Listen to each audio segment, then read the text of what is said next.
Estoy grabando. Gracias. Algo le pasó a mi cámara, más encima. Bueno, pero les pido disculpas. Primero que nada, les pido disculpas porque el viernes pasado, como ustedes saben, tuve un problema de conexión y por eso no pude. Hoy traté de comprimir las dos sesiones, ¿cierto? Principalmente para tratar de abarcar los dos puntos principales que nos preocupan que ustedes sepan, que es básicamente las nociones de lo que son las reacciones redox, o básicamente lo que es la electroquímica, y también un poco de lo que es la relación de la termodinámica con estas reacciones, ¿sí? Entonces, primero, un breve repaso, ¿cierto?, de lo que ya vimos, ¿cierto?, y de lo que conversamos en el tópico de termodinámica. Un punto relevante que hacer para recordar lo que vamos a recordar para lo que vamos a ver hoy, ¿cierto? Tiene que ver con el criterio de espontaneidad que se desprendía de la segunda ley de la termodinámica, ¿no? Y que nos decía, ¿cierto?, que para que un proceso fuera espontáneo, la variación de energía libre tenía que ser negativa, ¿no? Y eso se desprendía del criterio de espontaneidad que tenía que ver con la variación de entropía en este sistema aislado donde nosotros estábamos midiendo tanto el sistema como los alrededores, ¿cierto? Y pensando en ese sistema aislado como ese universo termodinámico, ¿sí? A partir de ese criterio de espontaneidad nosotros desprendíamos lo que era la variación de energía libre, la delta G, ¿cierto? La energía libre de Gibbs, que tenía un componente entálpico y un componente entrópico.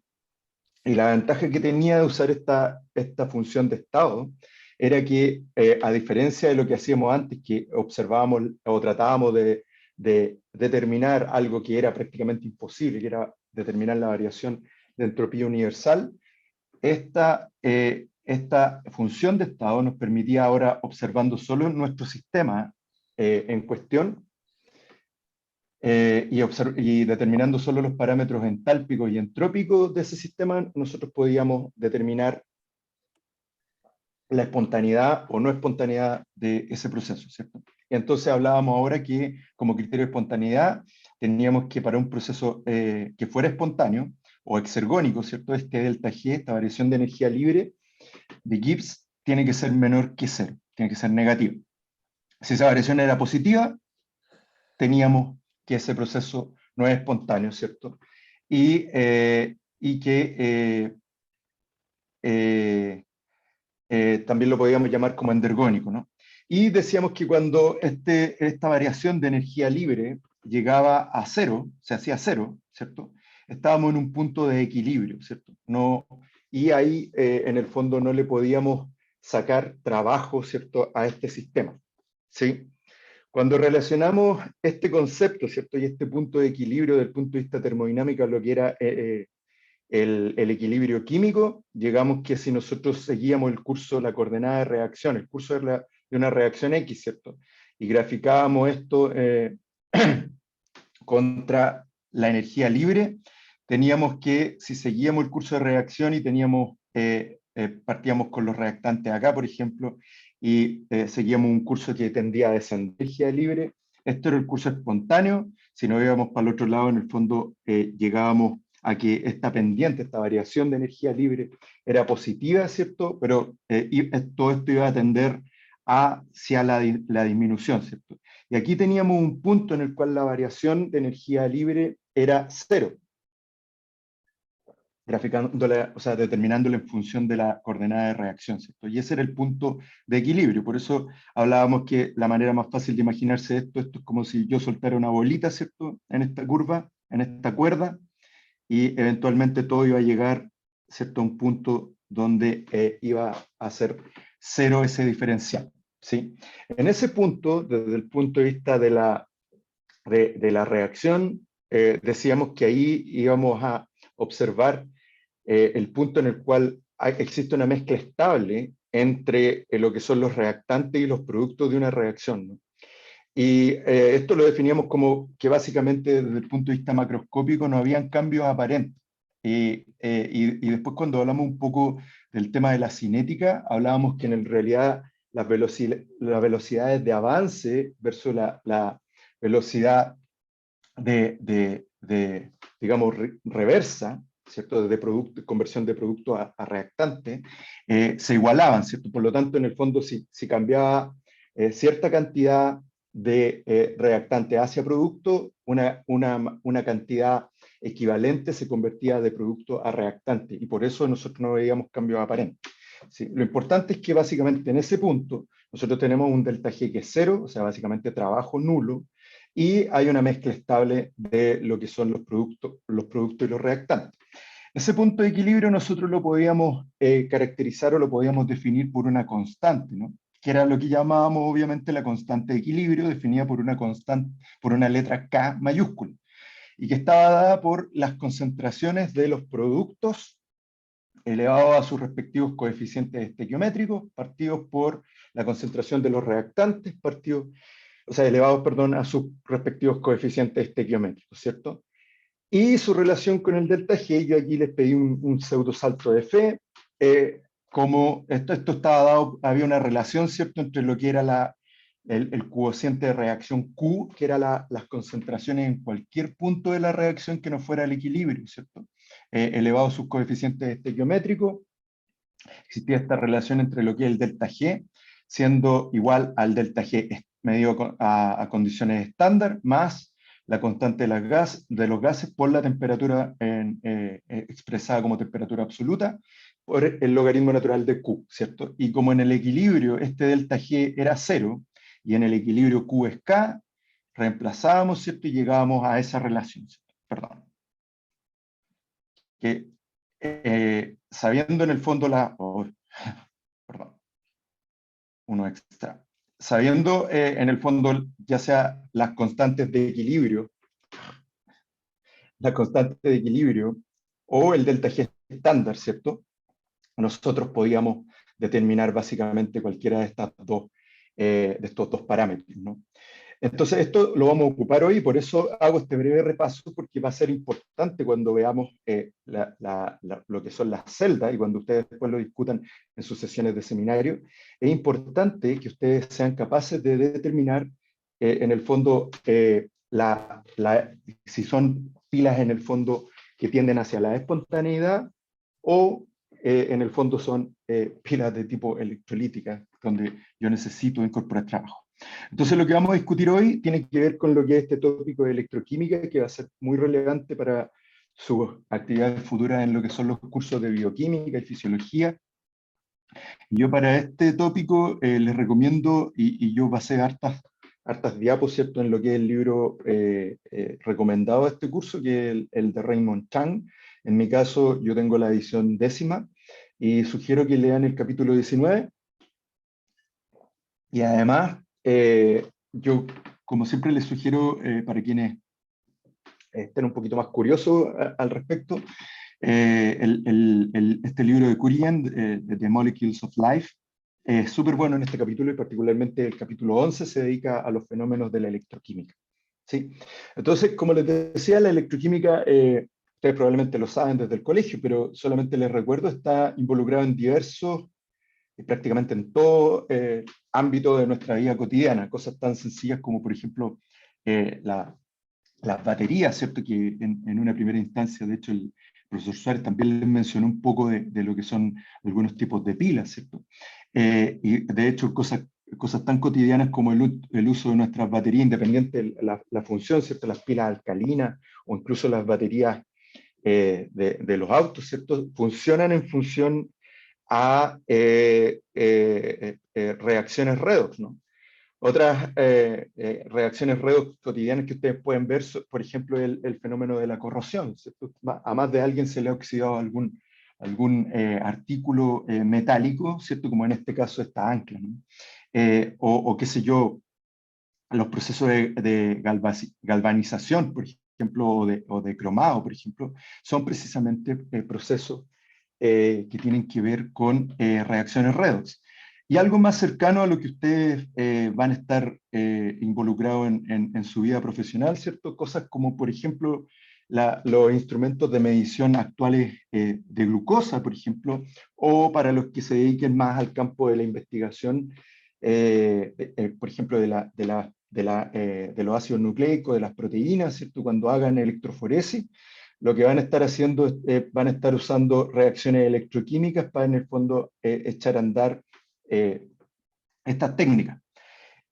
Y como les decía, la electroquímica también está involucrada en procesos cotidianos también, que a veces no son tan perceptibles si uno no las pasa, ¿cierto? Pero, por ejemplo, fenómenos como la relación entre la actividad eléctrica y nuestra actividad muscular o nuestra actividad neuronal, ¿cierto? La electroquímica es tremendamente importante. Y aquí solamente le abro el apetito, ojalá. Los invito a investigar acerca de este médico, el doctor Luigi Galvani, ¿cierto? Que por allá por el 1700 investigó bastante acerca de este fenómeno que él llamó la bioelectrogénesis, ¿no? Que en el fondo descubrió aparentemente, cuenta el anecdotario, a través de una casualidad, ¿cierto? Haciendo disecciones, aparentemente tocó su bisturí metálico con un cadáver y el cadáver respondió con cierto rigor, ¿cierto? Y ahí, bueno, de hecho ahí después él perfeccionó un poquito más el método, ¿cierto? Conectando electrodos a patas de rana y con estos arcos, ¿cierto? Metálico, él estimulaba eléctricamente, ¿cierto? Lo que obtenía era en el fondo contracción muscular. Y hay bastantes datos que, si bien pueden ser, a lo mejor para algunas personas, pueden ser un tanto macabros, ¿cierto? Pero es bastante interesante la historia de cómo se estudió un poquito en mayor detalle esta vertiente, ¿cierto? De la bioelectrogénesis, ¿no? Y por ahí su amigo Alessandro Volta, que también lo vamos a mencionar hoy día, que él no era médico, él era químico, si mal no recuerdo, me corrigen ahí los profesores Antonelli y Suárez, eh, pero también él también se involucró un poco en esta investigación. Sí, así que los invito a estudiar un poco de los efectos del galvanismo. Y como les decía, desde el punto de vista de la bioquímica, ustedes lo van a ver el próximo año, lo que hay que pensar de inmediato, que prácticamente todas las reacciones del catabolismo son de naturaleza oxidativa, ¿no? Entonces, lo que vamos a obtener básicamente en procesos como la glicólisis y en mayor medida en el ciclo de Krebs, ¿cierto? En el fondo es generar poder reductor a partir de reacciones de óxido-reducción, ¿cierto? Y en el fondo este poder reductor después lo vamos a ocupar en la generación de energía. Eso no lo voy a profundizar ahora, pero solamente esto es para que ustedes piensen y se den cuenta que en realidad las reacciones redox son tremendamente importantes desde el punto de vista de la bioquímica y de la fisiología. Y también esto un poquito que puede ser algo anecdótico, pero por ejemplo procesos de detoxificación, como por ejemplo la detoxificación del alcohol, esto ocurre precisamente a través de reacciones de óxido-reducción, ¿cierto? Y de hecho, cuando hay acumulación de ciertos intermediarios, ¿cierto? Como en el caso de los aldehídos, del acetaldehído, es en ciertas partes, en cierta fracción, lo que explica la resaca, ¿sí? Así que, como ustedes verán, las reacciones redox están involucradas en todo ámbito, y esos son solamente algunos de los ejemplos. Si ustedes van a otras vías metabólicas, lo que van a encontrar, se van a dar cuenta que básicamente están involucrados en todo, en más de una reacción, por no decir en casi todas. Está involucrado el famoso NADH, ¿cierto? Y cuando hay NADH, en el fondo lo que estamos hablando es que hay involucrado poder reductor. Ahora, para entrar en materia, cuando hablemos de una reacción redox o de óxido-reducción, ¿qué es lo que a qué es lo que nos vamos a estar refiriendo?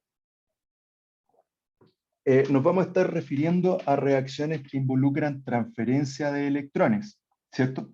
Y esto ocurre desde lo que vamos a llamar un agente reductor, que es quien cede los electrones, a un agente oxidante o una especie oxidante, que es quien recibe los electrones.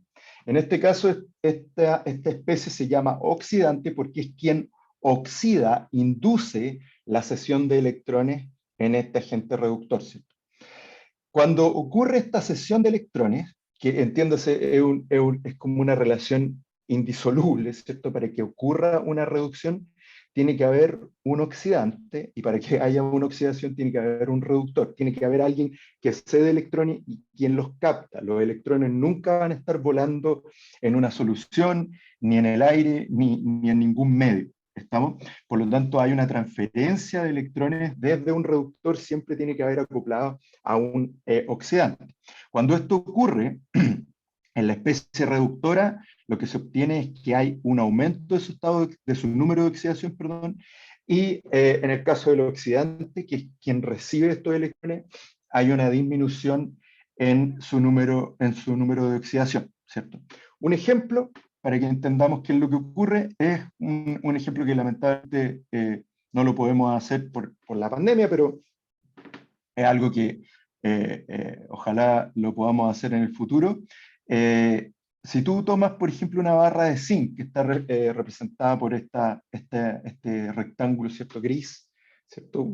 Zinc metálico, y lo introduce en una solución de sulfato de cobre, ¿sí? Lo que va a observar casi inmediatamente, lo que va a observar es que esta barrita de zinc se empieza a oscurecer, ¿sí?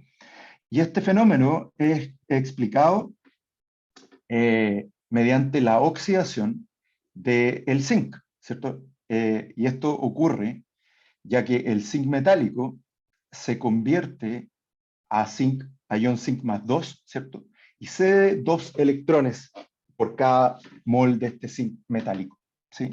Ahora, obviamente, como les decía, estos 2 electrones no quedan dando vuelta en el ambiente, sino que son cedidos precisamente a los iones cobre más 2 que están en la solución, y este cobre más 2, al captar los 2 electrones, se convierte en cobre metálico. Por lo tanto, lo que tú vas a empezar a observar cuando empiezas a observar el aumento de la masa de esta barrita es que en realidad lo que se está acumulando no es que hay una transmutación. Aquí no estamos hablando de alquimia. Lo que está ocurriendo es que en el fondo se está acumulando en esta barrita metálica, y en general se empieza a ver como que se engruesa, lo que se está acumulando en el fondo cobre en estado metálico, ¿sí? Cobre C, ¿sí? Cuando tú sumas estas dos semireacciones, ¿cierto? Si te fijas, la ganancia neta de electrones es cero, ¿cierto? Porque en un lado hay una cesión y en el otro hay una captación por parte del oxidante, ¿cierto? Y si tú sumas estas dos ecuaciones, tienes la ecuación neta de esta ecuación, de esta reacción de óxido-reducción, ¿sí? Entonces, para entender esto, las reacciones de óxido-reducción, en el fondo hay que entender que la oxidación es una transformación química. Si ustedes recuerdan, por definición, tiene que ver con las nubes electrónicas, no con el núcleo, ¿cierto? Que está acompañada por una cesión o pérdida, pero en realidad una cesión de electrones, ¿cierto? Y por lo tanto, de un aumento del número de oxidación de este elemento, ¿cierto? Y obviamente esta oxidación tiene que ir acompañada de una reducción, otra especie que disminuya su número de oxidación y que capta estos electrones, ¿sí? Cuando hablamos de número de oxidación, perdón, tenemos que entender como número de oxidación que este corresponde al número de los electrones de un elemento que va a estar en juego en una reacción redox, ¿cierto? Este número va a ser positivo si el elemento tiende a perder electrones, ¿cierto? O los comparte con otro más electronegativo, ¿cierto? Y va a ser negativo si gana electrones, ¿cierto? O tiene menor tendencia a captarlos después de esta reacción. Hay algunas reglas que ustedes van a discutir en mayor profundidad en sus sesiones de seminario, pero solamente se las comento para que comencemos a entender que en realidad este número de oxidación, recuerden ustedes, no implica necesariamente la carga del átomo, ¿sí? Sino que es, como dice, el número de electrones que pueden cederse o captarse en el fondo. Y hay algunas reglas, como les decía, por ejemplo, el número de oxidación de un elemento que no está combinado con otro elemento distinto es cero.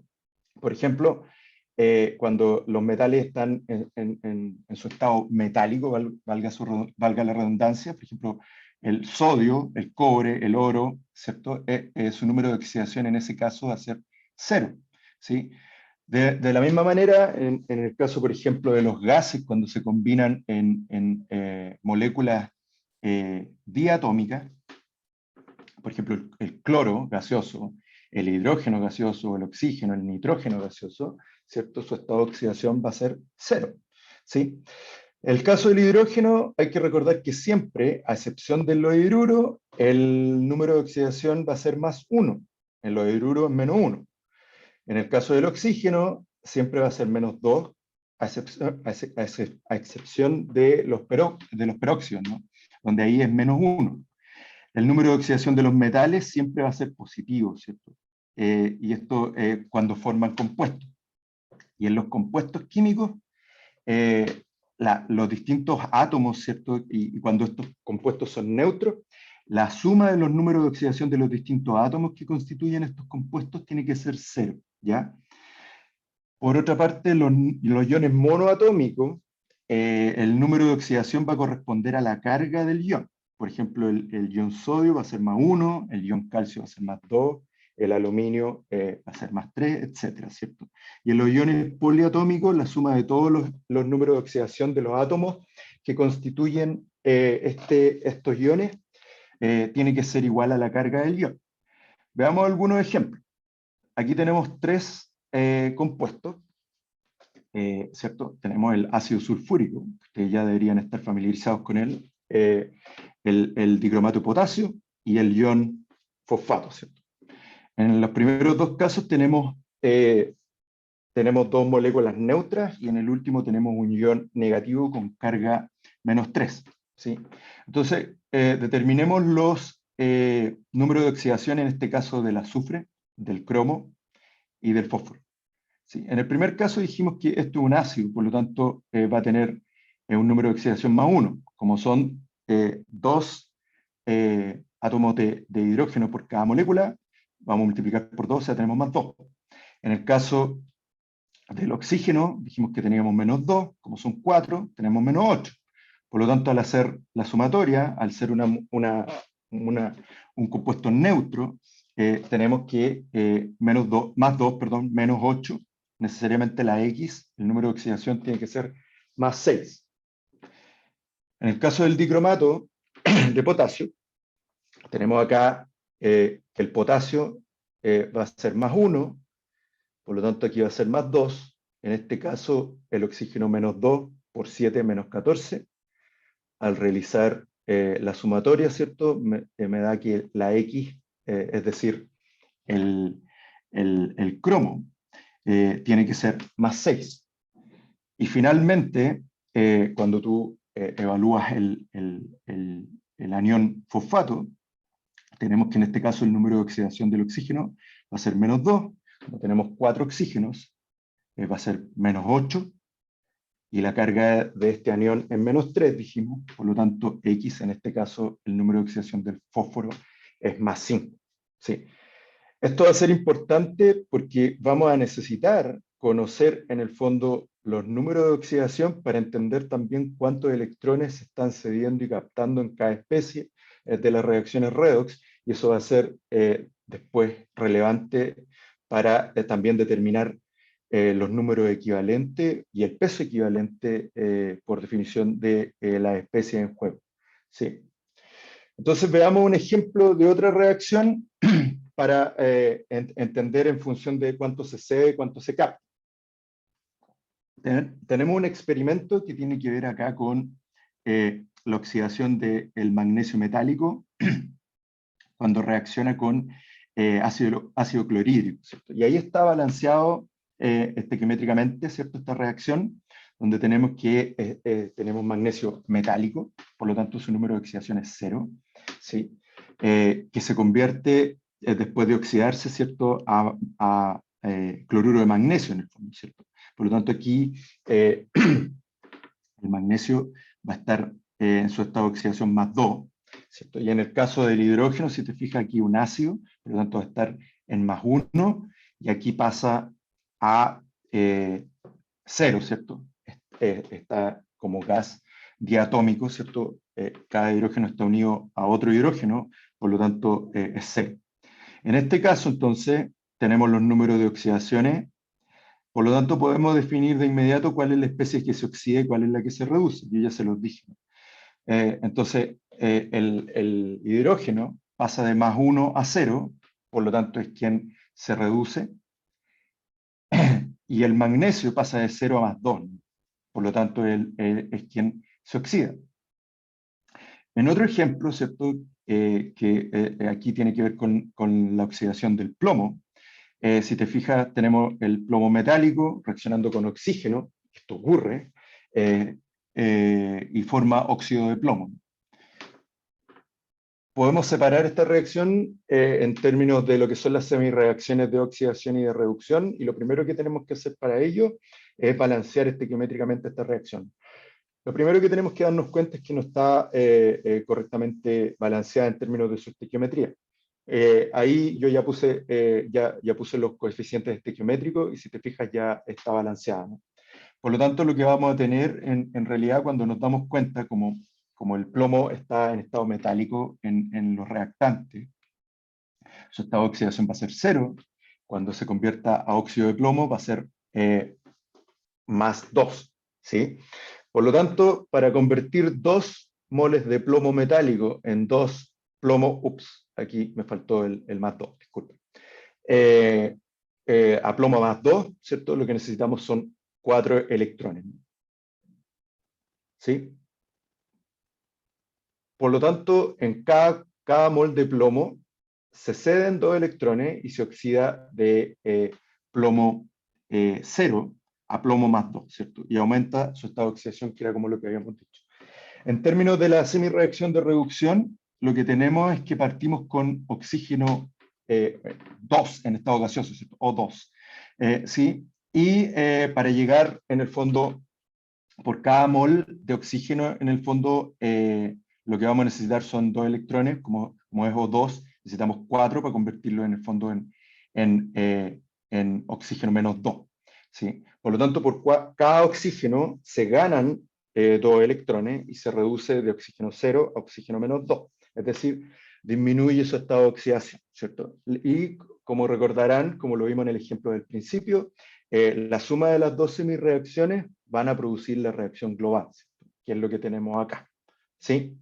Entonces, de nuevo, en términos de, al sumar estas dos semirreacciones, si se fijan, tanto la cesión como la captación de electrones se anulan, y eso no puede haber un desbalance, así como no puede haber un desbalance en términos de la estequiometría, no puede haber un desbalance en términos de la estequiometría de los moles de electrones en juego. La cantidad que está siendo cedida tiene que ser captada por alguna especie en la reacción. Ahora, estas reacciones obviamente pueden ocurrir en distintos tipos de medios, y generalmente estas se pueden realizar tanto en medios ácidos como en medio básicos, ¿cierto? Y eso obviamente agrega cierta complicación. A lo mejor ustedes la vieron en el colegio, pero de todas maneras yo igual les traje un ejemplo. Supongamos que nos piden balancear la ecuación que muestra la oxidación de iones hierro +2 por iones dicromato, y ahí está el dicromato, cromo 2, oxígeno 7 y un ion, ¿cierto? -2, ¿cierto? Y nos dicen que esta reacción ocurre en medio ácido. Se sabe que los iones dicromato reducen a los iones cromo +3, ¿sí? Entonces lo primero que vamos a hacer es, vamos a tratar de escribir la ecuación balanceada, ¿cierto? Nos decían que teníamos la oxidación de hierro, ¿cierto? Y teníamos la reducción de aquí el cromo que está en el dicromato a cromo +3, ¿no? Tenemos un problema, si ustedes se fijan, de inmediato, porque ocurre que nos aparece oxígeno, que en ninguna parte está en la ecuación, ¿cierto? Y lo que tenemos que hacer, obviamente, es balancear también los coeficientes estequiométricos del cromo, ¿no? Entonces, lo que vamos a hacer primero es dividir esta ecuación, como dijimos, en dos semirreacciones. Una en la de oxidación y después en la de reducción, ¿sí? Entonces, tenemos que en la de oxidación vamos a tener el hierro +2, que va a pasar a hierro +3.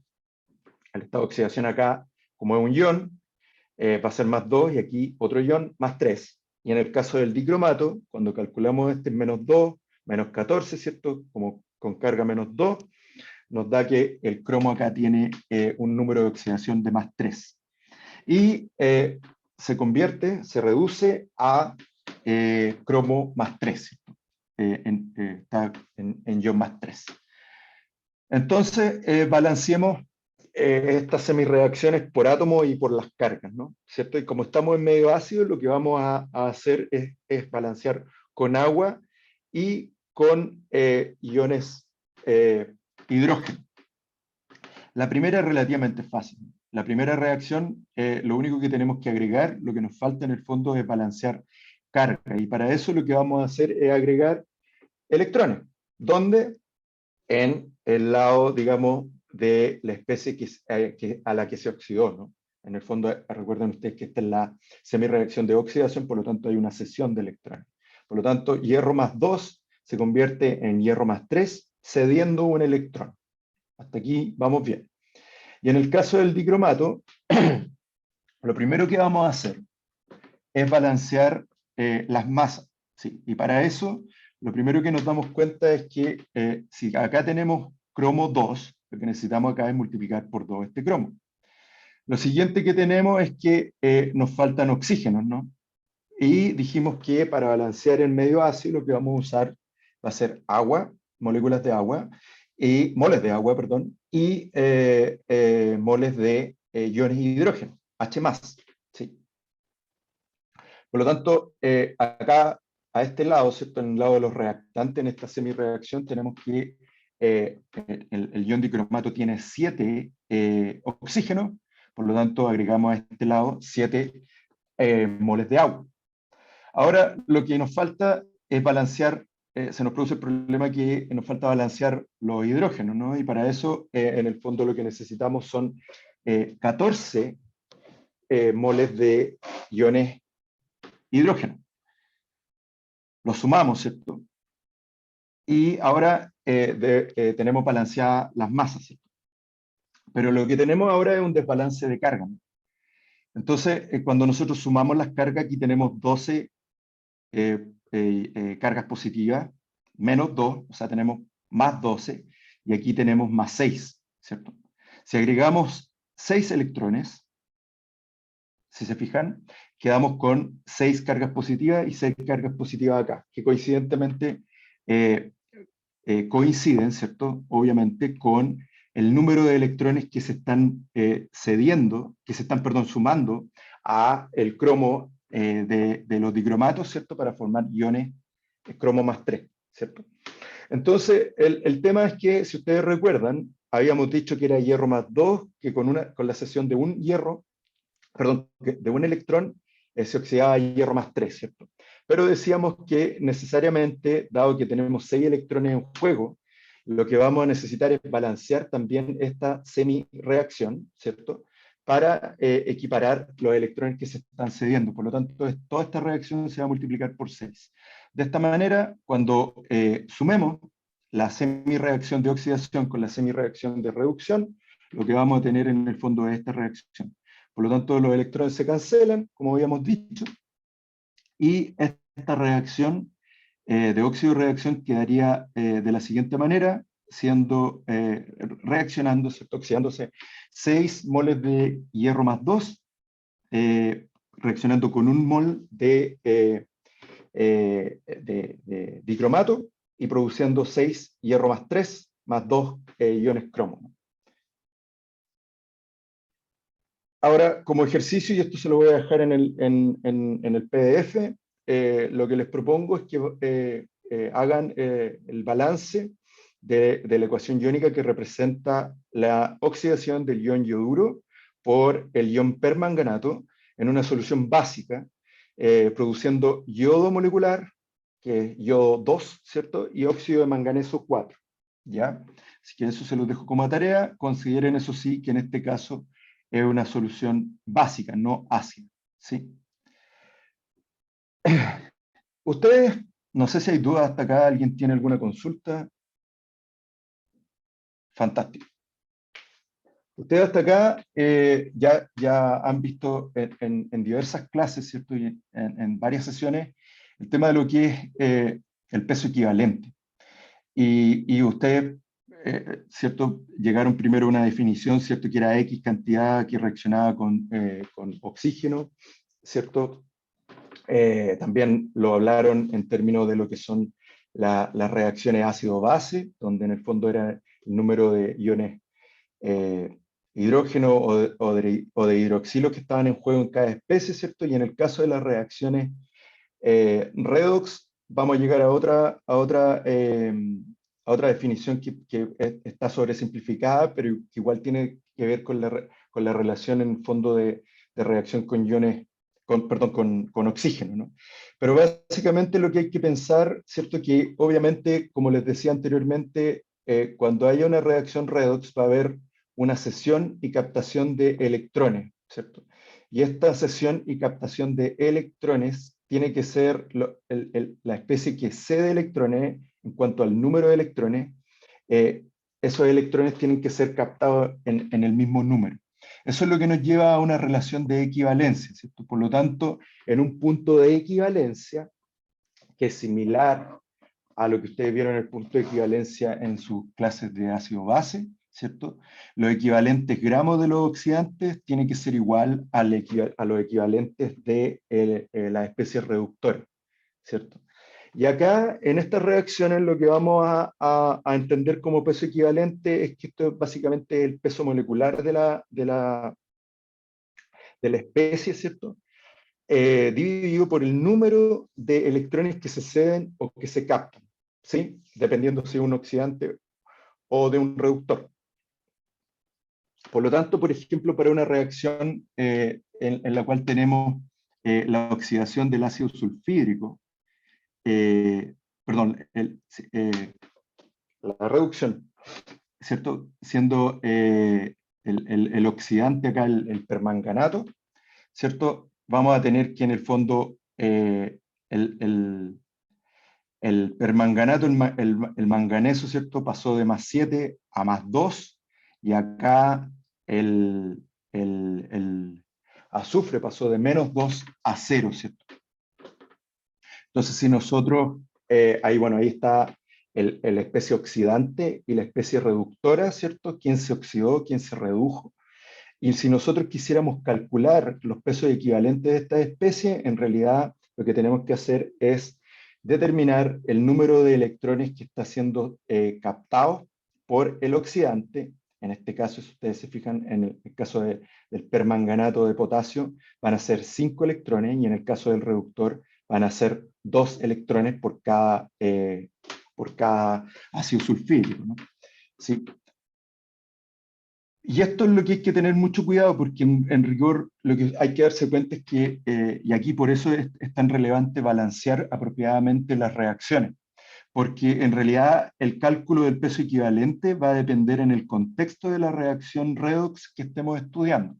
No siempre el oxidante va a tener el mismo peso equivalente, ni el reductor va a tener el mismo, esto va a depender frente a quién estamos enfrentando, quién es el oxidante y quién es el reductor en la reacción. Entonces, en función de lo anterior, nosotros, por ejemplo, podemos calcular la normalidad o la concentración molar por extensión, ¿cierto?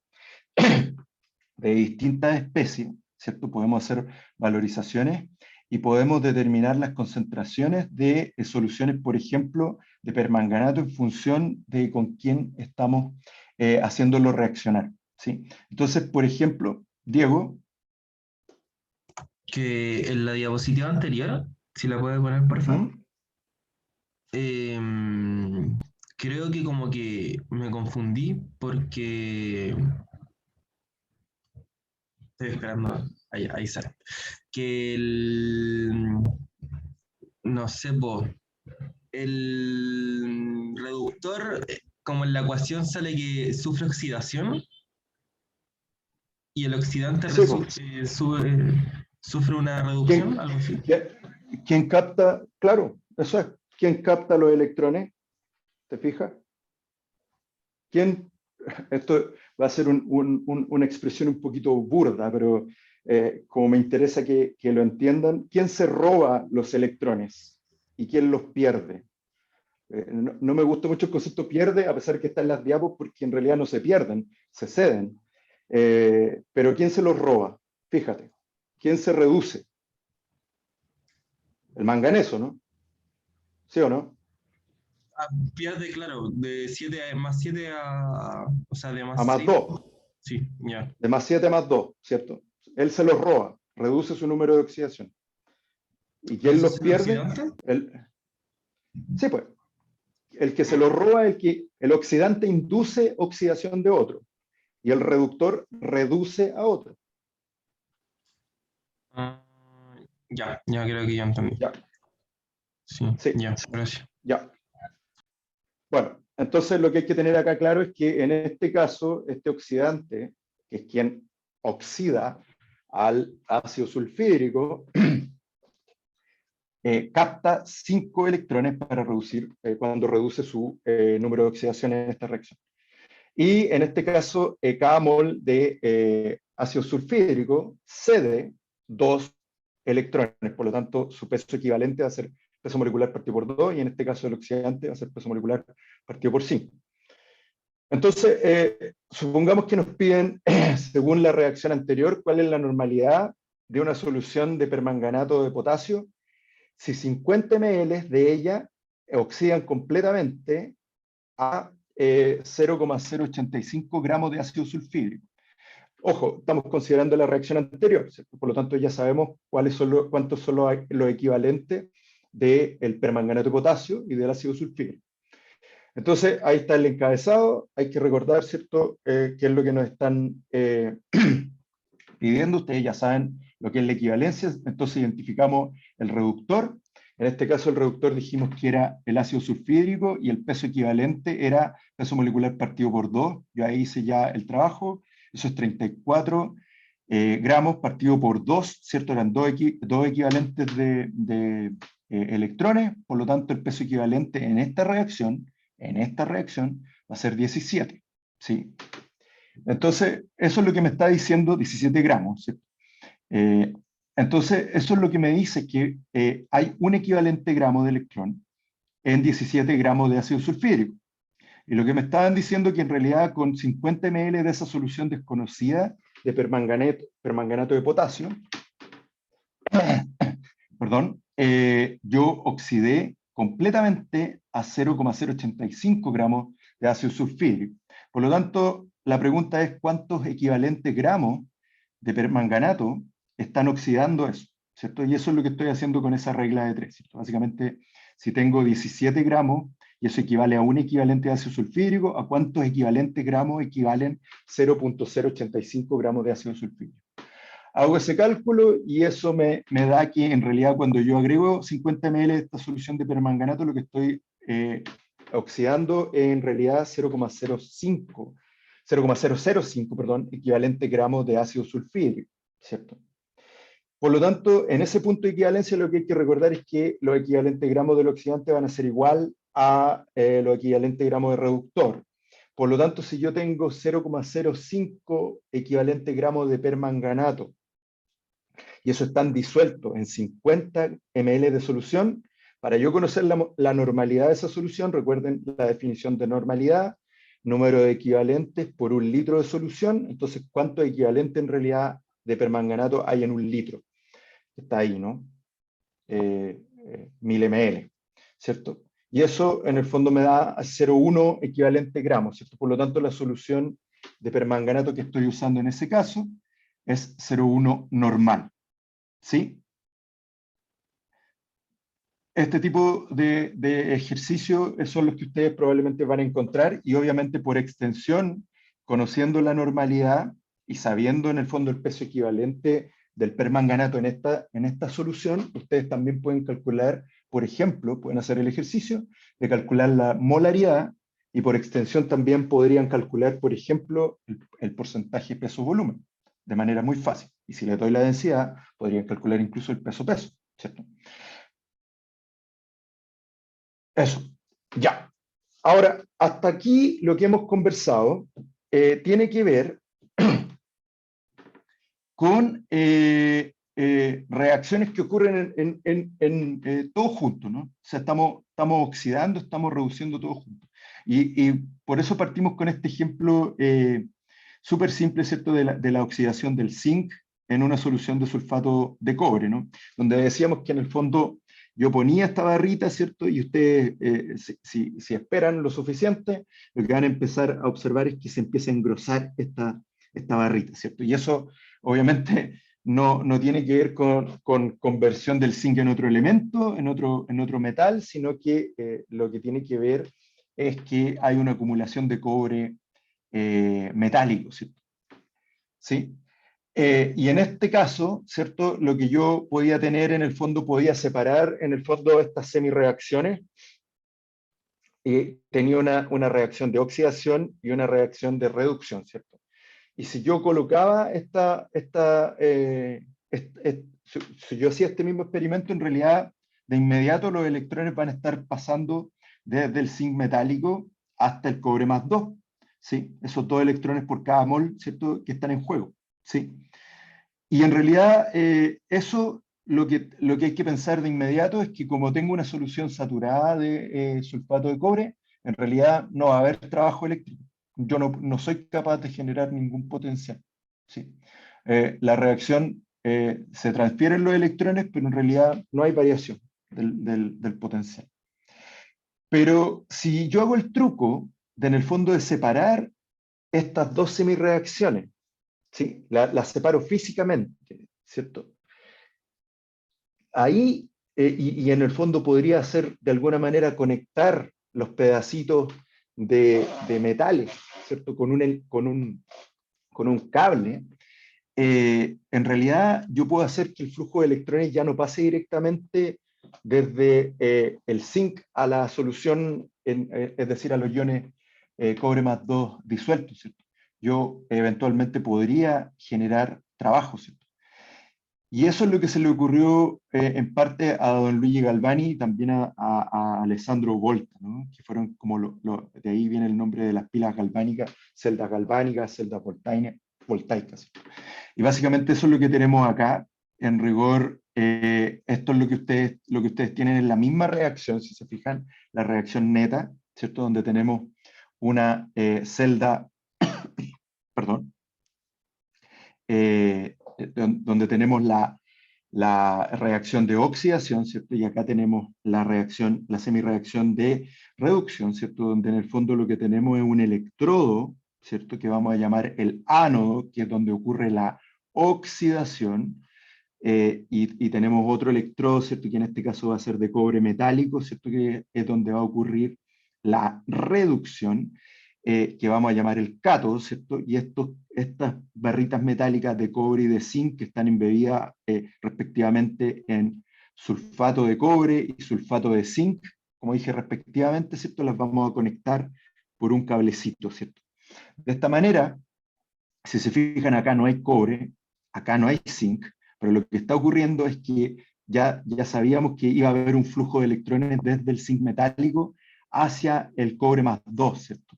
Por lo tanto, este flujo de electrones se mueve a través de este cablecito y ese movimiento de electrones, ¿cierto?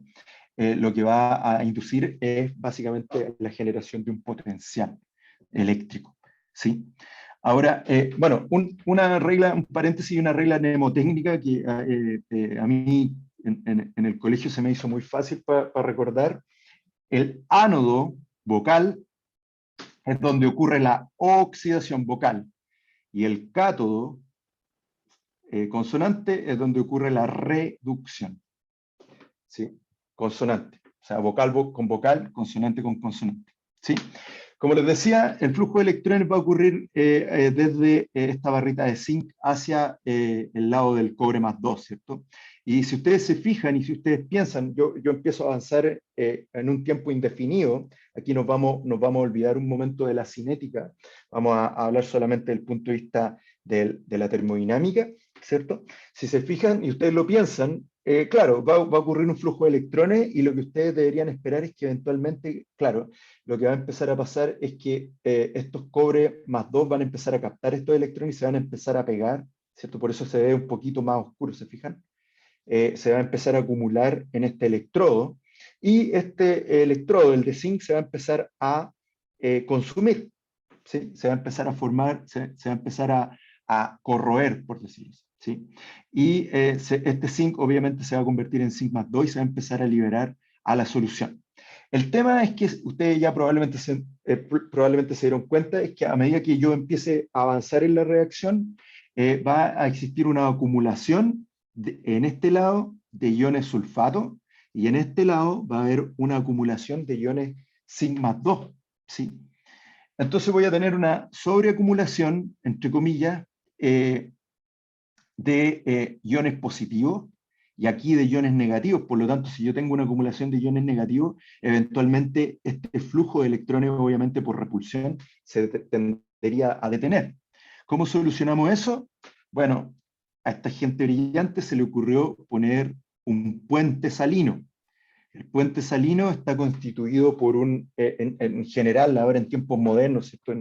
Cuando se hace electrofisiología o cuando se hacen este tipo de celdas, lo que se hace en el fondo es una suerte de de un capilar, ¿cierto? Que está relleno con un material gelatinoso que puede ser, por ejemplo, agar, ¿cierto? Y que está, que tiene una solución saturada de, por ejemplo, cloruro de potasio. Entonces, como este es un electrolito fuerte, lo que va a hacer se va a disociar y se van a tender a acumular, ¿cierto? En algunos casos, de hecho, si se fijan, le ponen unos taponcitos de algodón, pero no es necesario, ¿cierto? El potasio va a tender a acumularse, entre comillas, y el cloruro a este lado, y de esa manera va a contribuir a la electroneutralidad. Ese puente salino no va a participar en la reacción neta. No se oxida ni se reduce ninguno de los componentes del puente salino. Lo que contribuye es que básicamente es a mantener la neutralización, tiende como a neutralizar, ¿cierto? En este caso el exceso, el excedente de iones sigma 2 y en este caso de iones sulfatos, ¿cierto? Si yo no pongo este puente, en algún momento este flujo se va a enlentecer y se va a reducir, ¿sí? Como les decía, si se fijan, si ustedes eh, hacen la sumatoria de las reacciones, de las semireacciones de oxidación y de reducción, ustedes lo que van a tener es la misma reacción neta. La única diferencia es que en realidad, en vez de tener una transferencia directa desde el zinc metálico al cobre, como lo teníamos originalmente, los electrones se van a mover a través de este cable, ¿cierto? Entonces, aquí tenemos, entre comillas, la fuerza que impulsa a esos electrones, en el fondo lo que genera en el fondo es un potencial eléctrico, ¿cierto? Y ese potencial eléctrico se llama el potencial de celda o FEM, que es la fuerza electromotriz, ¿cierto? Y vamos a llamar al potencial estándar E, con un super cero, ¿cierto? Al potencial estándar medido para una semireacción de oxidación o de reducción a una concentración en la celda, en la semicelda, perdón, de 1 molar a 1 atmósfera y a 25 grados Celsius. Lo que hay que entender de inmediato es que esto es una función de estado. Por lo tanto, yo puedo establecer de inmediato un delta, independiente del largo del cable o lo que sea, ¿cierto? Me da lo mismo. Yo lo que tengo es un diferencial de potencial, ¿cierto? No me interesa el camino. Entonces, para que ustedes sepan, cuando yo mido este potencial de red de oxidación, o sea, es decir, en este sentido de la reacción, zinc 0 a zinc más 2 electrones, cuando yo mido ese potencial, eso es más 0.76 volts, en honor a Alessandro Volta, ¿cierto? Y para este caso, para esta semicelda, este potencial de reducción, es decir, la adición de 2 electrones a un mol de cobre más 2 y con la producción de cobre sólido, cobre metálico, ¿cierto? Ese potencial es más 0.34 volts. Siempre hay que fijarse, al igual que las otras funciones de estado del signo, ¿cierto? Siempre hay que estar muy pendiente y poner atención si estamos hablando de un potencial de reducción o un potencial de oxidación. Como es función de estado, ustedes ya probablemente dedujeron, ¿cierto?, que en el fondo si yo voy en el otro sentido de la reacción, ¿cierto?, este valor, el escalar en el fondo sigue siendo el mismo, pero cambia el signo de la reacción, ¿cierto? Y lo mismo para la reacción de la semirreacción de reducción, si yo voy en el sentido de la oxidación. En la sumatoria, obviamente, pum, yo puedo en el fondo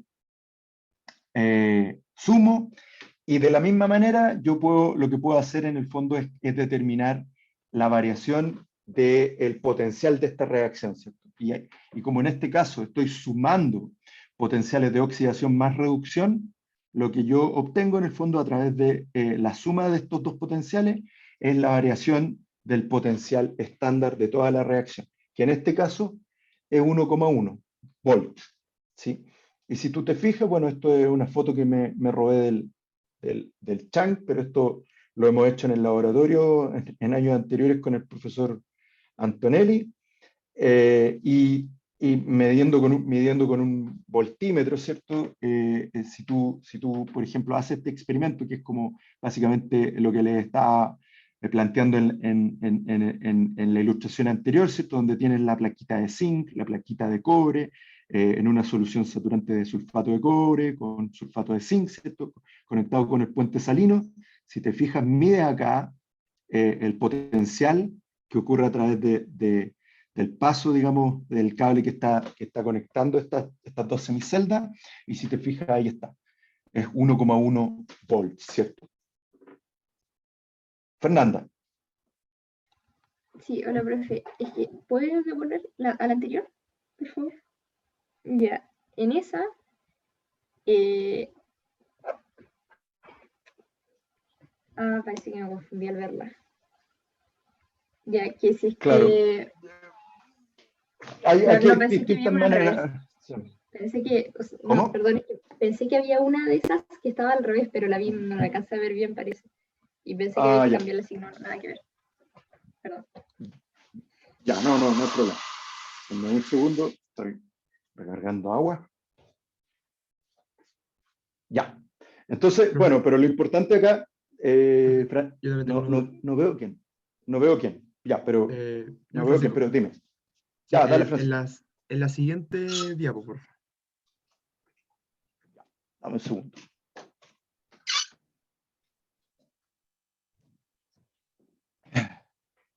En esa. Sí, ¿Esa? ahí, sí. ¿Cómo se llamaba esa máquina? Disculpe, la que está viendo el volt. Esto es un voltímetro.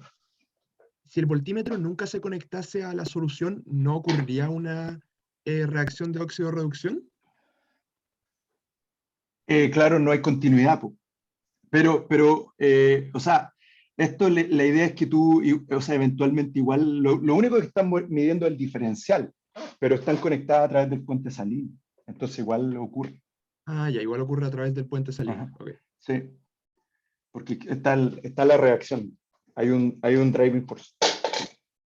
De hecho es bien interesante porque en general el práctico que tú haces en general es bien choro, porque lo que hacíamos en tiempos pre-pandemia, esto lo conectábamos y hacíamos una celda electrolítica colgada a través de eso. Entonces se basificaba otro compartimento.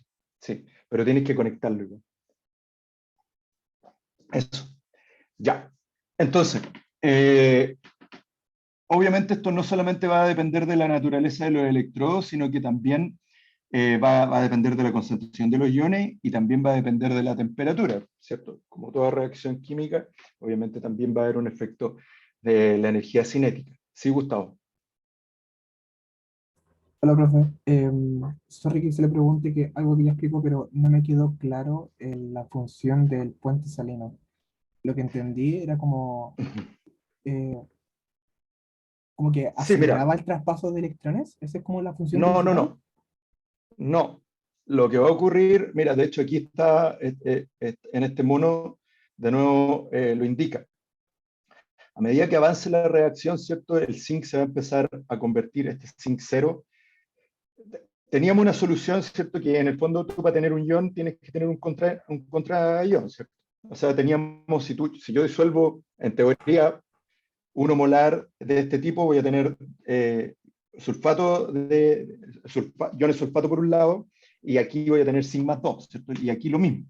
El tema es que a medida que avance la reacción, como va a haber una oxidación del zinc, este zinc que estaba como plaquita, ¿cierto? Zinc metálico, se va a empezar a convertir en zinc más 2. Y ese zinc más 2 va a empezar a entrar a la solución. Pero como no hay sulfato, ¿cierto? No hay más sulfato, hay una cantidad limitada de sulfato, va a empezar a existir, entre comillas, un excedente de carga positiva. Y acá, por el contrario, este cobre más 2 que estaba disuelto, ¿cierto? En esta solución azulita, que es el sulfato de cobre, este cobre más 2 se va a empezar a acumular como cobre 0, ¿sí? Entonces, en el fondo aquí lo que yo voy a tener es un excedente, entre comillas, de sulfatos, de iones sulfato, ¿sí? Ah, ya, ahora sí lo vi. Entonces lo que va a ocurrir, claro, si yo empiezo a avanzar y no le pongo este puentecito, lo que va a ocurrir en el fondo es que va a llegar un punto tal que en el fondo yo ya tengo tanto sulfato, tanta carga negativa, que en el fondo lo que va a hacer es que básicamente frenar el movimiento de los electrones a través del cablecito, ¿sí? Ya, sí, me queda claro. ¿Sí? Entonces, este puente, por eso, el puente lo que va a hacer es una solución saturada, pero no participa en la reacción. Lo que va a hacer es como el sulfato de cobre, el cloruro de potasio se va a disociar y en el fondo se va a empezar a acumular el potasio a este lado y el cloruro a este lado, y en el fondo lo que va a contribuir en el fondo es a la electroneutralidad para que siga existiendo, en el fondo va a contribuir a que siga existiendo este movimiento. ¿Sí? Ya, me queda claro. Gracias. Súper. Ya. Entonces lo que decíamos recién es que, perdón, Gustavo, ¿tienes más preguntas? O sea, te quedó la... No, te vamos a dejar la mano. ¿Tienes otra pregunta? No, Sí, es ya, que justo la bajé ya, cuando... ya, gracias. Entonces, bueno, decíamos que obviamente yo puedo modificar incluso el trabajo a partir de estas celdas si yo modifico, por ejemplo, la temperatura o si eventualmente modifico la concentración. ¿Sí? En términos de los diagramas de las celdas, obviamente yo no voy a estar dibujando, si yo quiero expresar la celda de Daniel, ¿cierto? Que es la que estamos viendo ahora, que es de zinc y cobre, ¿cierto? Sulfato de zinc, sulfato de cobre, ¿cierto? Yo no voy a estar dibujando cada vez que yo le diga, bueno, represénteme una celda de Daniel, ¿cierto? Ustedes no me van a dibujar cada uno de los vasitos, ¿cierto? Y no me van a dibujar ni los cables ni los electrodos. La manera de representar esto es bastante simple y bastante lógica, ¿no? Y es básicamente poner la reacción de oxidación, ¿cierto? Donde se pone la especie que se oxida a la que se reduce, separada por una barra vertical, ¿cierto? Separada por una barra, perdón, ahí está, ¿cierto? Que representa la interfase sólido-líquido, en el fondo, esa interfase, ¿cierto? Entre el electrodo y la solución, ¿cierto? Lo mismo acá, ¿cierto? Donde se pone la semicelda de reducción, ¿cierto? Y esto está separado en el fondo por estas barras, estas dos barritas verticales, ¿cierto? Y paralelas, ¿cierto? No son dos slash o qué sé yo, o flechas o rayas curvas. Son dos rayas verticales. Y eso es lo que representa en rigor, hay que imaginarse que lo que estamos representando acá es el puente salino, están separadas en el fondo, ¿cierto? Entonces, cuando yo quiera representar cualquier celda, si a ustedes se les pide, en el fondo lo que tienen que hacer es básicamente representar la semicelda de oxidación, separadas por el puente salino, con la semicelda de reducción, ¿cierto? Y separando estas especies por esta interfase sólido-líquido, ¿sí? Ustedes probablemente se preguntarán de dónde sacamos esta medición, de los 0,76 o del 1,1, ¿cierto? Etcétera, etcétera, etcétera. Entonces, obviamente para todo tiene que haber, así como hay un estándar, ¿cierto? Hay un punto de comparación frente a los valores de entropía, incluso a un kilogramo, ¿cierto? Sabemos cuánto pesa un kilogramo porque hay una masa de referencia que está guardada, ¿cierto? Sabemos cuánto es un minuto, porque tenemos un rango o un punto de comparación. De la misma manera es que para establecer los potenciales de cada electrodo o de cada semicelda, es que se ha establecido un potencial, un electrodo estándar, ¿cierto? Y este electrodo, el que se definió es como estándar, es el electrodo de la oxidación del hidrógeno, ¿sí? Entonces, este electrodo que se abrevia como SHE, Standard Hydrogen Electrode, ¿cierto? Tiene que ver con esta semireacción, ¿cierto? Donde en el fondo lo que se pone es una solución de ácido clorhídrico, con un electrodo de platino y donde se infunde hidrógeno gaseoso, ¿cierto? A una atmósfera, ¿sí? Entonces tú puedes conectar en el fondo, tú sabes que en condiciones de presión de una atmósfera, en condiciones estándar básicamente, lo que se ha definido es que este electrodo con 1 molar de ácido clorhídrico, en el fondo el electrodo que vale 0, ¿cierto? Tiene un potencial de reducción de 0. Entonces, sabiendo que este electrodo tiene un valor de 0, yo puedo conectar esta semicelda a cualquier celda. Entonces, por ejemplo, puedo conectar esta semicelda, el electrodo en el fondo de zinc, que era el mismo que habíamos hablado recién en la pila de Daniel, ¿cierto? Y en el fondo aquí en este caso, en el electrodo de zinc es donde va a ocurrir la oxidación, y ese tipo en el fondo lo que me va a dar es un valor de 0,76, ¿sí? Sabiendo que este va a dar 0. Por otro lado, si por ejemplo conecto el de cobre, en este caso el cobre se va a seguir reduciendo, ¿cierto? Y aquí el hidrógeno molecular es el que se va a oxidar, y en este caso yo debería haber un potencial, ¿cierto?, de 0,34 volts, ¿cierto? Entonces, de esa manera es como se han establecido los distintos potenciales, ¿sí? Y en función de este potencial estándar, y si ustedes se fijan en esta tabla que yo saqué del Chang, ¿cierto? Pero ustedes, ojo, lo que hay que tener mucho cuidado es que estos son potenciales de reducción estándar, ¿cierto? A 25 grados Celsius.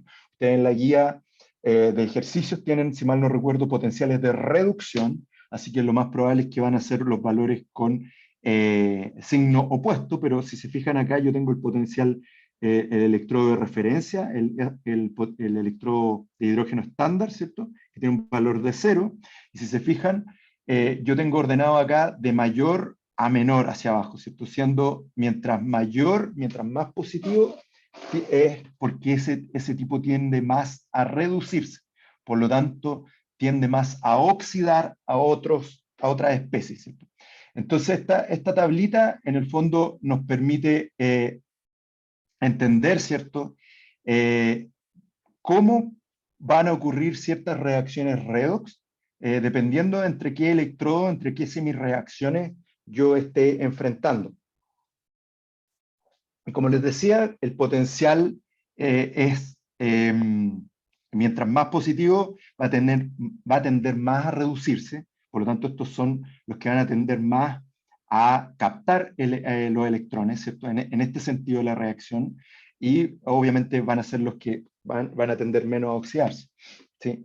Hay que recordar también cómo esto es función de estado, y obviamente las reacciones son reversibles. En realidad, cuando hablemos de potenciales de reducción, lo que vamos a estar hablando es del mismo valor neto con signo inverso, ¿cierto?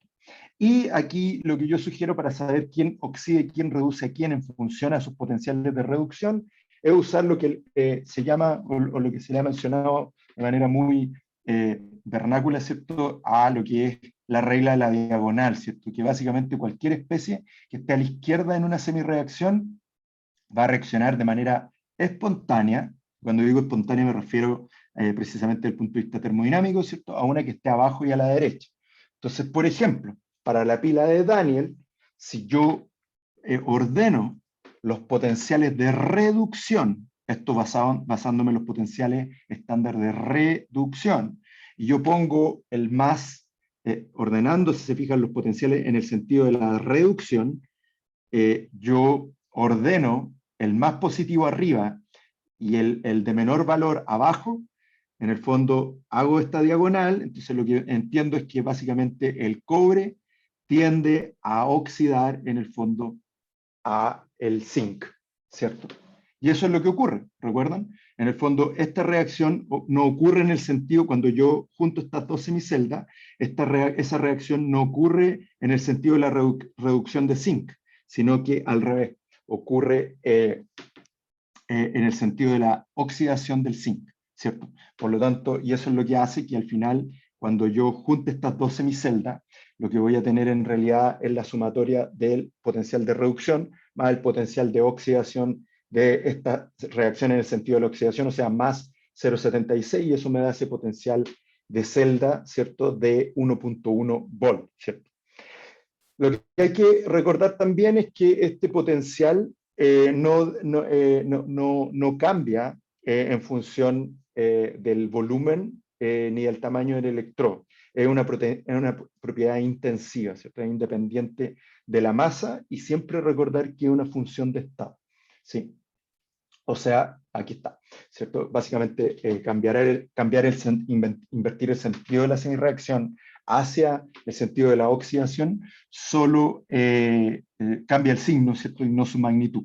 Entonces, lo que hay que fijarse siempre, esto va a depender de los textos, de los libros, los que ustedes consulten. Hay textos, por ejemplo, el Chang, que ofrece estos potenciales de reducción estándar. Nuestra guía de seminario, ¿cierto?, lo que tiene son los potenciales de oxidación, y por eso es un buen ejercicio, digamos, hasta mental y digamos, de raciocinio, fijarse siempre en realidad de qué tipo de información es la que estamos adquiriendo. No es llegar y meter los dedos en la calculadora, ¿cierto?, sino que hay que darse cuenta en realidad qué es lo que nos están entregando y qué es lo que nos están ofreciendo. De la misma manera como esa especie inorgánica, esto solamente para que ustedes lo sepan, obviamente hay distintas moléculas de interés biológico para el funcionamiento bioquímico de la célula, que, Diego, dígame. Hola, profe. Profe, no entendí qué era lo que me indicaba la regla de la diagonal, que el de la izquierda ¿Quién, oxidaba el de la derecha. claro, ¿quién oxida a quién? Claro.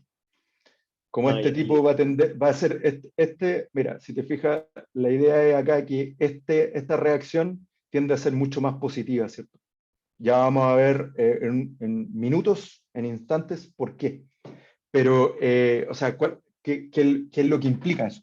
Pero básicamente, lo que nos dice acá al ordenar en el fondo es que esto es una sugerencia en realidad, que básicamente este tipo tiende más, cuando tú lo comparas con esta semicelda, esta reacción es la espontánea versus esta reacción, ¿cierto? Porque tiene un potencial mucho menor, ¿cierto? Ahora, si fueran dos especies positivas, se sigue cumpliendo lo mismo. En el fondo, el más positivo, si tú lo pones arriba, es el que va a tender a oxidar, a captarle, a robarle los electrones al de abajo, ¿sí? Vale, profe. Me hay que aclararlo. Gracias. Ya, gracias. Hay dos personas más, creo, que levantaron la mano o la bajaron. Nicolás. Sí, profe. Entonces, ¿no existe una tabla de oxidación estándar? O sea, la tabla de oxidación estándar es esta misma si tú le cambias el sentido a las reacciones y el signo, ¿no? Eso es lo que te estoy diciendo. Como es función de estado, yo Sí, me sí, voy pero hacia el otro lado. ¿por qué lo dejan en base a la reducción? ¿Hay alguna razón o da lo mismo? Lo que te dije es que va a depender del texto. Hay textos que usan potenciales estándar de reducción y hay otros textos que usan potenciales estándar de oxidación. Lo que te tienes que fijar en realidad es en realidad cómo te están planteando o la reacción o el título de la tabla. ¿Me entiendes? Sí, sí, profe. Gracias. Ya, gracias.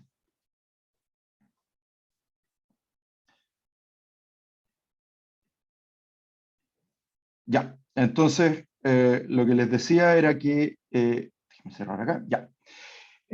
Lo que les mencionaba era que hay, obviamente, ustedes también pueden determinar distintos potenciales, de nuevo, de reducción, en este caso, estándar para distintas moléculas distintos compuestos de interés biológico, ¿cierto? Como por ejemplo, qué sé yo, obviamente el oxígeno, el hidrógeno y el nitrato, que va a ser súper importante para la fijación por ejemplo, en bacterias nitrificantes, ¿cierto? O qué sé yo, el citocromo C, la ubiquinona, el fumarato, el oxalato, el oxalacetato, amalato, etcétera, etcétera, etcétera. ¿Sí? Estas tablas ustedes las pueden encontrar, como os decía, si se sienten curiosos, en el capítulo 11 del libro de Kurian, The Molecules of Life. Yo recomiendo mucho ese libro, un libro muy interesante. ¿Sí? Entonces, le voy a dejar como tarea, ¿cierto? Que ustedes determinen, en el fondo, si yo les doy dos semiceldas, en este caso, una semicelda, se fijan que está basada en cadmio más 2 y cadmio 0, y aquí les doy el potencial de reducción, en ese sentido entonces, ¿cierto? Y les doy acá el de estroncio.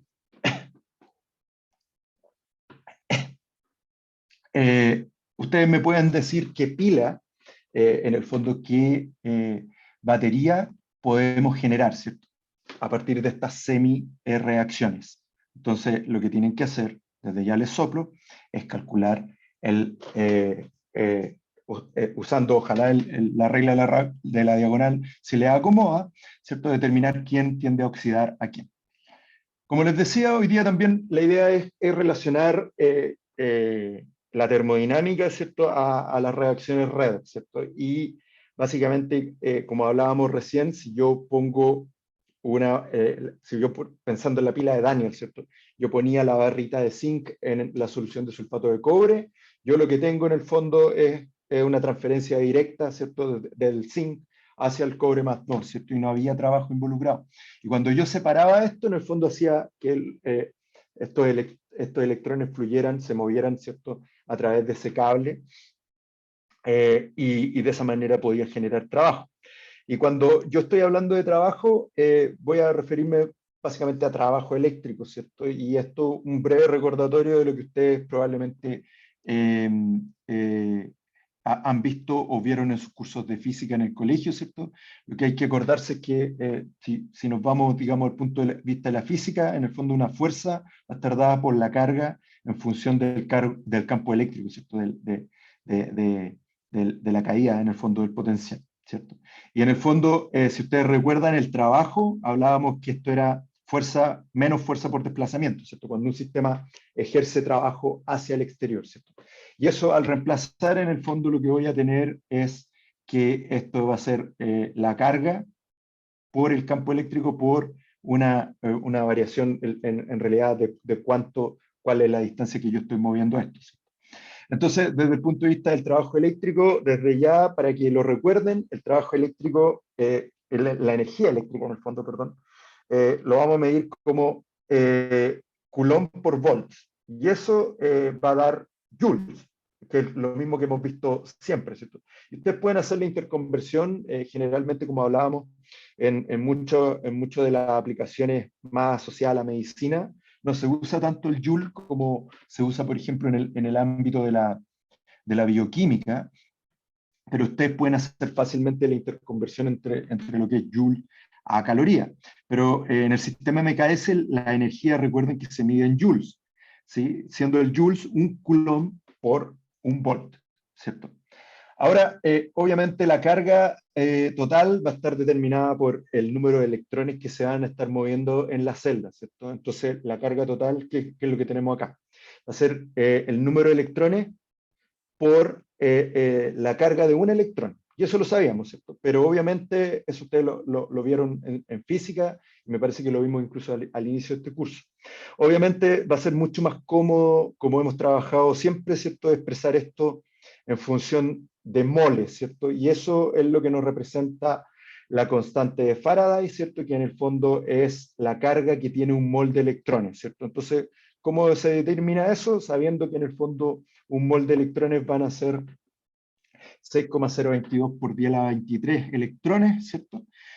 Y sabiendo que la carga de un electrón es 1,6 por 10 a la menos 19 coulomb, ¿cierto? Lo que sabemos que en el fondo un Faraday es aproximadamente 96.500 o 96.470 coulomb, ¿cierto? Por mol de electrón, ¿cierto?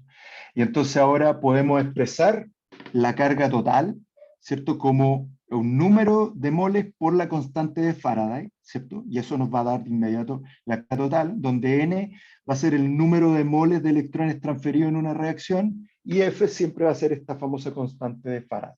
Y eso, bueno, aquí está el caballero, ¿no? Don Michael Faraday, ¿cierto? Que, a quien le agradecemos el uso de esta constante, ¿cierto?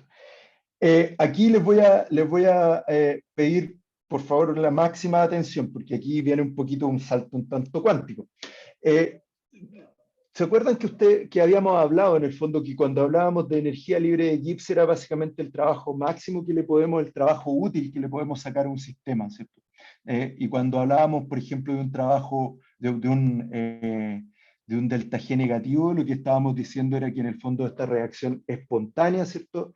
En el fondo ahí había una cierta cantidad de energía que en el fondo ya estaba disponible para hacer trabajo útil, ¿sí? En el caso de las baterías y de las pilas, de las celdas, ¿cierto? El delta G va a ser aproximado, ¿cierto?, al trabajo máximo que le podemos sacar a una celda, entendiendo que este delta G, esta energía libre de Gibbs, en el fondo va a ser este trabajo útil disponible, donde hablábamos, ¿se acuerdan?, en las clases de termodinámica, que en el fondo estaba corregido la cantidad de energía interna por el factor entrópico, ¿cierto? Entonces, en el caso de las pilas, de la celda, cuando hablemos de este trabajo máximo, también lo vamos a aproximar al trabajo eléctrico que podemos producir a partir de estas reacciones químicas, ¿cierto? Las reacciones redox. Entonces, lo que vamos a decir, ¿cierto? Sabiendo que esto es la cantidad de carga total, ¿cierto? Por el potencial, y recuerden ustedes que trabajo era igual Q por E, ¿cierto? Eso es básicamente lo que estoy tratando de representar acá.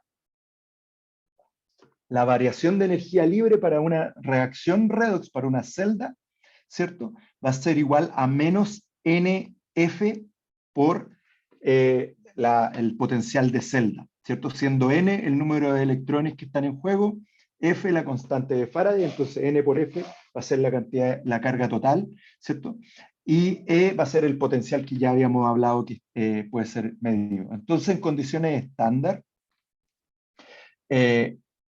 esto va a ser igual a N por F por el potencial estándar de la celda, ¿cierto? De la celda total, ¿cierto?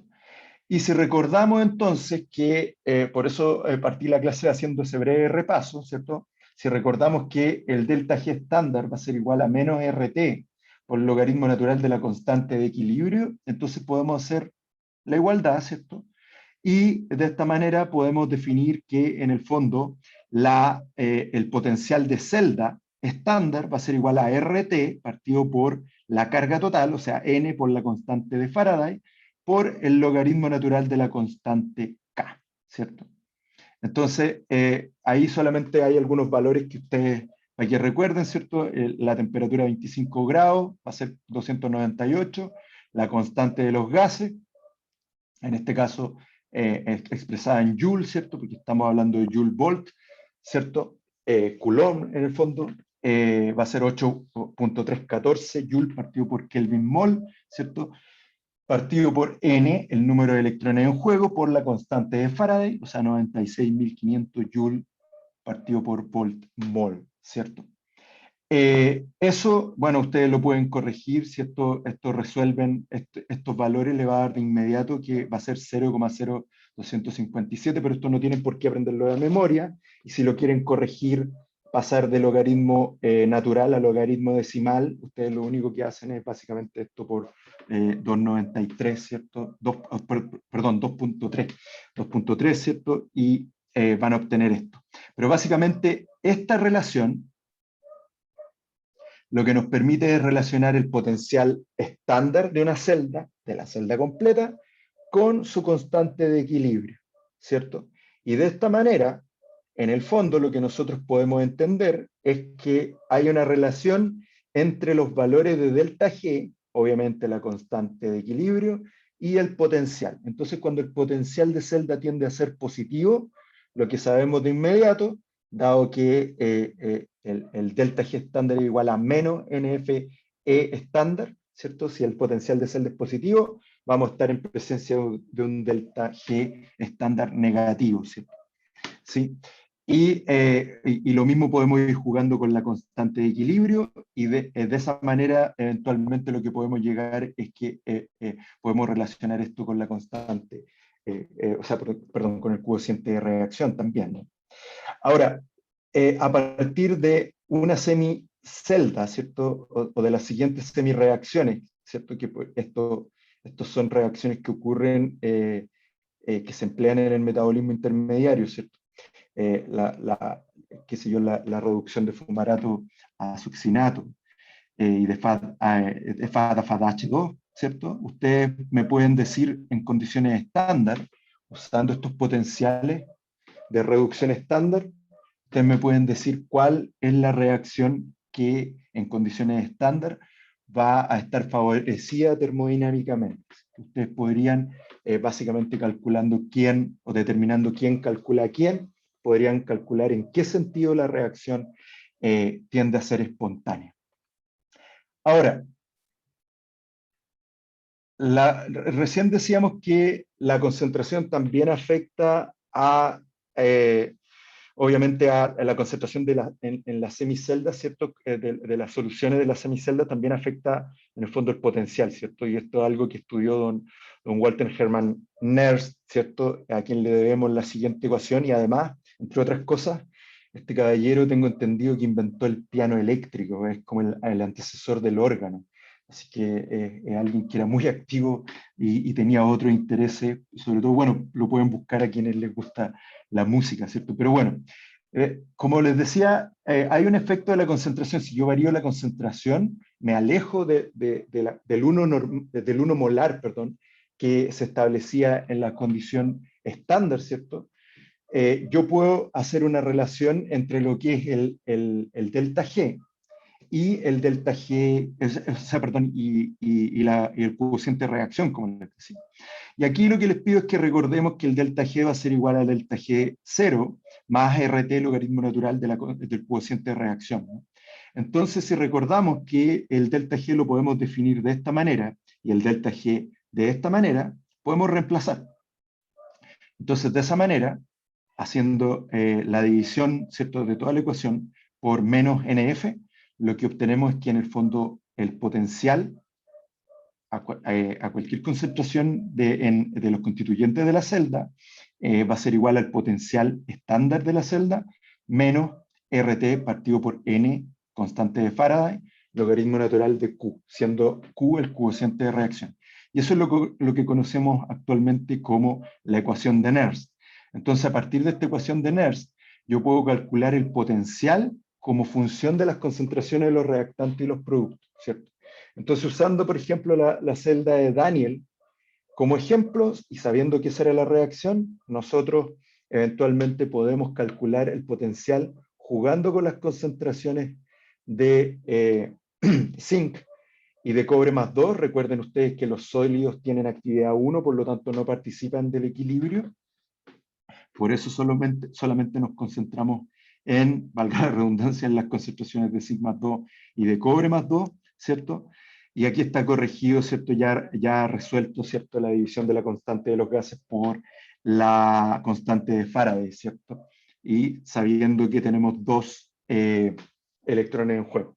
Entonces, de esta manera ustedes ya se pueden dar cuenta que en la medida que yo voy variando las concentraciones de estas dos especies, yo puedo variar el potencial y por ende puedo variar el delta G, ¿cierto? Por ende, jugando con las concentraciones, variando las concentraciones tanto de zinc como de cobre, yo puedo obtener más o menos trabajo útil a partir de estas celdas, ¿sí?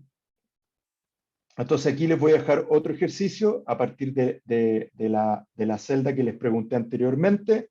Ustedes me pueden calcular el potencial, la variación de potencial de la celda, ¿cierto?, de esa reacción a 25 grados Celsius y jugando ahí con las concentraciones de FAD, H y FAD, ¿cierto?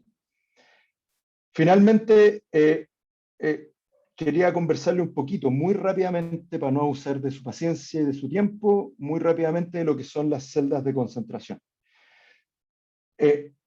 ¿Se acuerdan? Si recuerdan, recién en la pila de Daniel estábamos en presencia de un electrodo que dependía de cobre y cobre más 2, y otro que era de zinc sólido y zinc más 2, ¿cierto?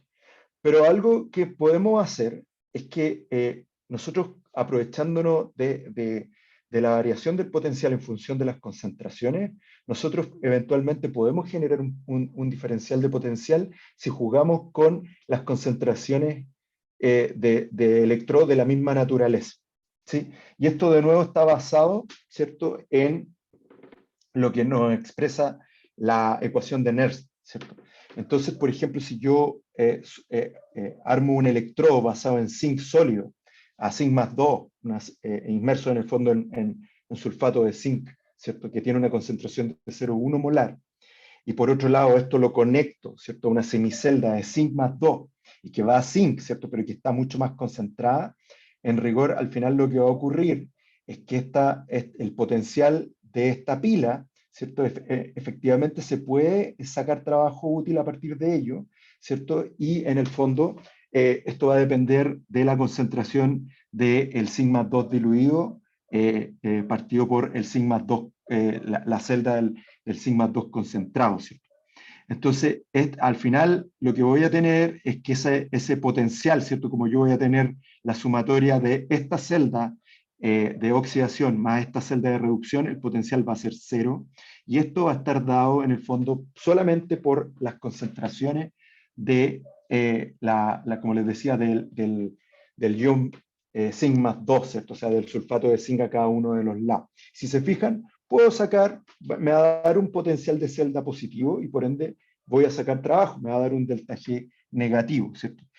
¿Por qué les explico esto? Porque esto es súper interesante desde el punto de vista de la fisiología y probablemente esto lo pueden discutir lo van a discutir probablemente en mayor detalle en sus sesiones de seminario. El potencial de membrana de nuestras células es en el fondo se genera gracias a una celda de concentración.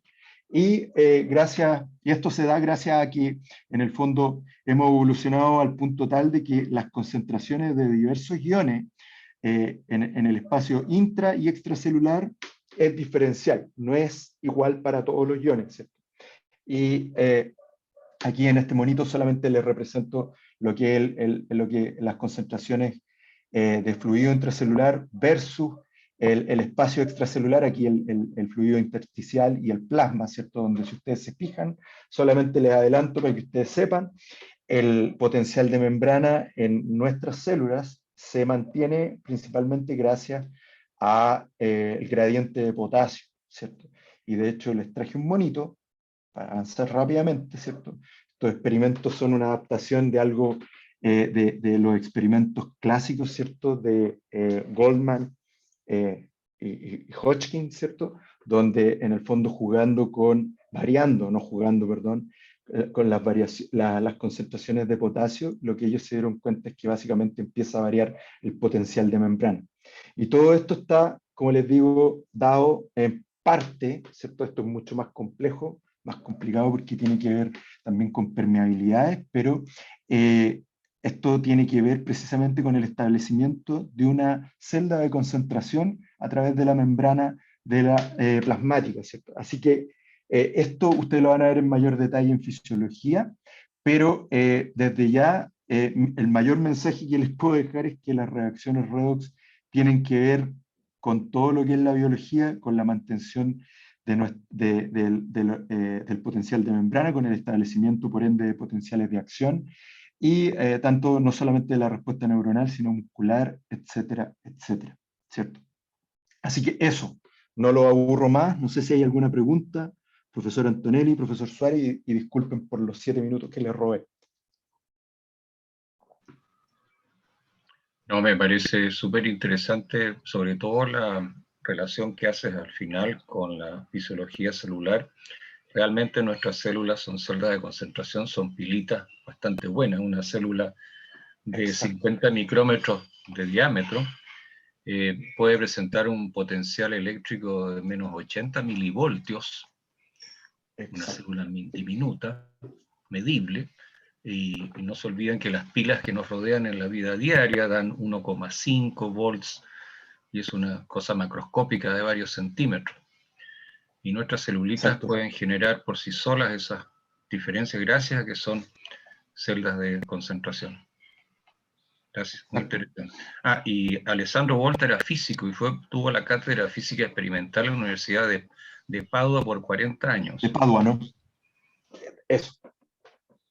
Era físico, ya. No sé si hay consulta antes de que vayan a descansar antes de su próximo. Quería No veo, preguntar, hay Catalina. sí, es que Sí, en dale, las Catalina. celdas de concentración en la energía potencial, ¿por qué no se considera el negativo de la ecuación de Nernst? El potencial. Ojo, no confundir con energía potencial. El potencial, estamos hablando acá de potencial de membrana. No es energía potencial, eso es lo primero. Ya. Esto dices tú. Sí, Acá, es ya. que sí, Acá, después no estaba el negativo.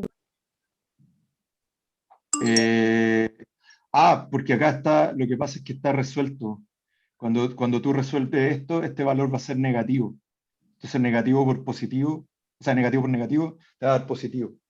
Es que en la otra diapositiva con este gráfico del potencial de membrana, es el Este, 71. Sí, ahí no está el signo negativo. pero esto es porque está corregido. Lo que pasa es que sí. Lo que pasa es que de hecho, si tú ves, sí, eso bueno, interesante que lo menciones. Si tú, esto tiene que ver con la convención de cómo se ha hecho, cómo se han hecho los experimentos, porque este es un gráfico que saqué en rigor del Purves, que es un libro de neurociencia. Y acá, en el fondo, lo que vamos a tener es la medición invertida por un tema de la convención de cómo se miden los potenciales por cómo se conectan los electrodos en las células. Es por eso solamente. De hecho, si tú haces el ejercicio, y de hecho creo que en el Chan está, ustedes cuando varían las concentraciones, ojo ahí porque creo, si mal no recuerdo, el Chan pone concentración intracelular de 400 milimolar. Eso es para un organismo que vive en el mar, que es una anfibia, por ejemplo. Nosotros tenemos en el rango de 150, 145, ¿ya? Entonces, si tú lo buscas en el Chang, por eso yo no lo pongo, el ejemplo del Chang, porque te da un potencial positivo y te da, tal como dice el profesor Suárez, de 80 milivolts positivo, pero tiene que ver con el tema de la convención, del punto de vista de cómo se mide por los aparatitos que se usan, que no voy a entrar en detalle ahora, ¿cierto? Nosotros lo vemos al revés. Esa es la razón. ¿Ya? Ya, ok, gracias. Pero esto, o sea, ojo, este ejemplo que te pongo acá solo apunta a que, o sea, mi intención es que básicamente mostrarles que si tú modificas la concentración de potasio extracelular, tú empiezas a alterar el potencial de membrana. Tal como te decía el profesor Suárez, si te fijas, estás muy cerca, muy cerca de menos 80, por ejemplo, pero a medida que vas modificando, aumentando el potasio afuera, que en general en el espacio extracelular es de aproximadamente 5, 8 milimolar, ¿cierto? Si te fijas, tú vas acercándote a cero, tiende a depolarizar por todo el cero. Eso. ¿Alguien más tenía una manito levantada la manito? Sí, yo, profe, ¿puede retroceder una diapositiva? Nicolás. No, antes. Ahí. ¿Por qué el potencial estándar da 0? No entendí esa parte. Porque recuerdas que para calcular el potencial de celda era la sumatoria de la semicelda de oxidación y reducción. ¿Sí? ¿Cuánto era este potencial? ¿Recuerdas? Este potencial era más 0,84 y por ende, como este es la misma reacción en el otro sentido, va a ser menos 0,84. Cuando yo sumo eso, 0. Ya, sí, profe. Gracias. Entonces, pero ojo, eso es para las celdas de concentración. ¿Sí? como es una propiedad intensiva, es independiente de la masa, o sea, es independiente de la concentración y del tamaño del electrodo. Por lo tanto, por eso me da lo mismo y en el fondo el valor, el potencial me va a dar cero. ¿Sí? Si yo cambio, entonces, en vez de hablar de zinc, hablo de zinc y en la otra celda otro elemento, ahí no daría 0. No. No, pues, porque ahí no sería una celda de concentración. Ya, ahí me quedo más claro. Ya. Estamos entonces. Eso lo van a ver harto en fisiología. Exacto. Súper. No sé qué le pasó a mi cámara, así que me disculpo, pero se apagó. De hecho, no la tengo yo apagada. Algo le pasó. Pero bueno. Parece que tu computador lo está dejamos- dando... Sí, Tienes que parece que sí, cambiar ¿no? computador. Parece que sí, porque ya me está dando un poquito... Es un año y hartos medio problemas. de teletrabajo, Oscar, por eso. Sí, es cierto, es cierto. Bueno, Ya. eso. Un abrazo, muchas gracias. Muchas gracias, que estén muy bien. Entonces, nos estamos viendo. Chao, Benjamín. Chao, Oscar. Que estén bien. Oscar, Chao. no, igual tenemos que conversar después, porque a las 12 nos vemos. Sí, estás grabando todavía por si acaso. Sí, no te preocupes. Voy a dejar de grabar. Ya.